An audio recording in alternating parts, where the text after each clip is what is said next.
Oi pessoal, tudo bem com vocês? Para quem não me conhece, meu nome é Maria Rita e eu sempre utilizo esse meu canal para deixar gravado algumas historinhas que eu leio e gosto de compartilhar com todos vocês. E assim, nesse período eu ganhei o tarô do Osho, é o tarô da transformação do Osho. E o tarô do Osho, diferente de muitos outros aí de cartas adivinhatórias, ela não é de adivinhação. Na verdade, são histórias onde você vai poder identificar algum elemento dentro da sua psique, do seu consciente, para poder te dar um norte em algumas questões, né? E ele é utilizado principalmente como um instrumento de descoberta. Eu, particularmente, eu gostei muito porque tem as histórias em budista, tem as parábolas, né? Então, a partir de hoje, eu quero assumir esse compromisso comigo mesma e neste canal aqui, no qual eu utilizo também para gravar as minhas histórias, para gravar as minhas impressões da vida. Eu vou, a partir de hoje, ler o tarô do Osho, começando pela carta do dia. Afinal de contas, hoje é 24, né?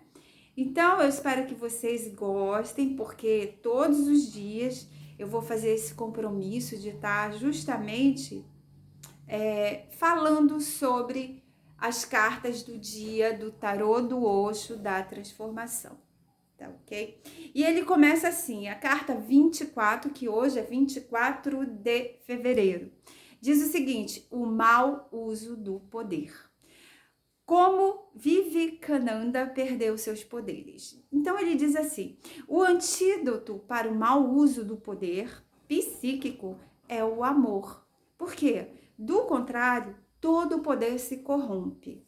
Pode ser riqueza, pode ser prestígio, pode ser política ou pode ser poder psíquico. Não faz qualquer diferença, segundo o tarô do Osho. Sempre que você se sentir poderoso, se não tiver o amor como antídoto desse poder, seus poderes irão se tornar uma calamidade. Seus poderes irão se tornar uma maldição, porque o poder nos cega. O amor abre os olhos, o amor limpa a visão. Sua percepção fica nítida, fica clara. E nisso, dando essa introdução da carta do Osho, ele conta a seguinte história. Num determinado ashram, que é onde eles se reuniam para fazer os mantras, para estudar os textos, né? Havia muitos discípulos e Vivekananda era o discípulo mais intelectual deles. Havia o homem bem simples que também era discípulo, junto com Vivekananda, o nome do outro discípulo. Seu nome era Kalu, ele era um homem pobre, ele era leal, religioso, ele tinha no seu quarto centenas de deuses diferentes. De manhã cedo, ele tomava banho no Ganges e depois ia adorar cada um dos deuses que ele tinha no seu quarto. É claro que todos tinham que ser reverenciados com a mesma devoção, senão um deles poderia se sentir ofendido, segundo Kalu. Por isso ele, Kalu, discípulo pobre, passava o dia todo fazendo essas adorações. O Vivekananda, certa vez, e muitos outros discípulos chegavam para ele e diziam: Kalu, por que você passa o dia todo aqui adorando os deuses? Você não vê que apenas um Deus basta? Que você não precisa ficar o tempo todo nesse quarto trancado, rezando, orando, invocando os mantras e tal? Vivekananda, que era o mais inteligente, esperto, era o que mais desprezava Kalu. Ele debochava dizendo: Kalu, você é um idiota. Isso aqui são apenas estatuetas de pedra. E você está desperdiçando a sua vida trancado no quarto, todo o tempo adorando os deuses. E aí, Kalu, ele não ligava para o que os outros falavam. Ele continuava a fazer de acordo com o que tinha, com que mandava o seu coração. Então, assim, diz a historinha zen budista que quando Vivekananda, o discípulo esperto, poderoso, conseguiu atingir um estágio psíquico fenomenal, que ele conseguia meditar, ficar em meditação e controlar a mente dele, ele se sentiu tão cheio de poder, ele se sentiu tão poderoso que resolveu fazer um teste. Do quarto dele, ele deu um comando para Kalu, dizendo para Kalu pegar todos os deuses dele e jogar no rio. E Kalu estava lá meditando e de repente ele sentiu isso, ele ouviu essa voz e lá ele juntou todos os deuses, porque ele era muito crente, né? Ele juntou todos os deuses, colocou no saco e ia para o rio Ganges jogar os deuses dele. E nisso o mestre passa e vê Kalu e pergunta para Kalu: Kalu, o que você está fazendo com todos os seus deuses? Para onde você vai? E Kalu disse para ele: mestre, eu estava no meu quarto em oração, em meditação, e eu ouvi um comando, eu ouvi uma voz dizendo que eu tinha que pegar todas essas estatuetas e jogar no rio. E aí eu acredito que essa voz, ela foi tão forte que só podia ser de Deus. E ele fez, e assim fez. Então, o que aconteceu? Quando ele contou isso para o mestre logo imaginou que teria sido o discípulo que tinha conseguido um alto estágio psíquico de controle da mente.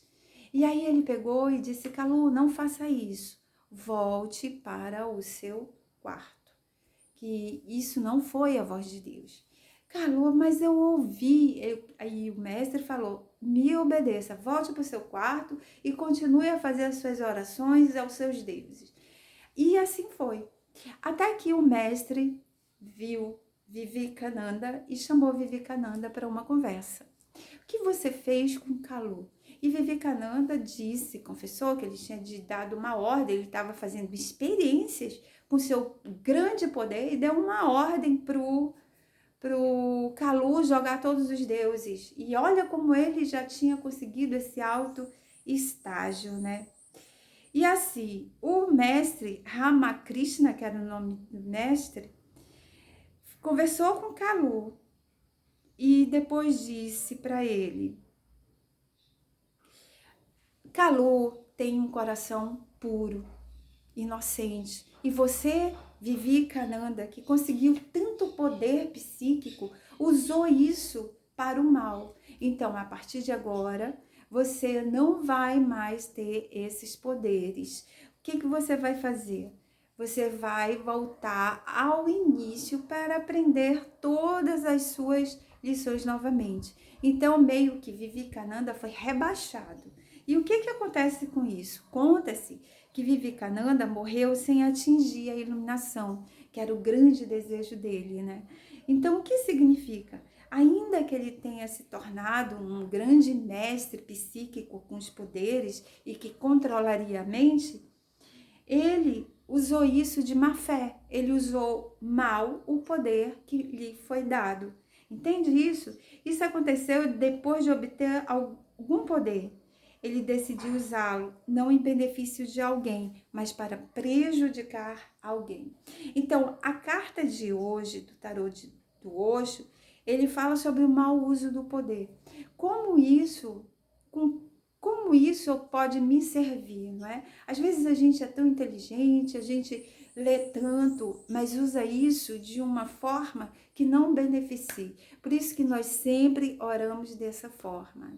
Que todos os seres sejam livres do seu sofrimento, causas e condições. E que a gente possa, dentro dos nossos poderes, dentro das nossas possibilidades, desejar e fazer o bem a tudo e a todos os seres.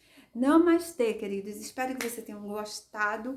Na manhã eu vou fazer um outro videozinho sobre Osho, a carta da transformação. Namastê.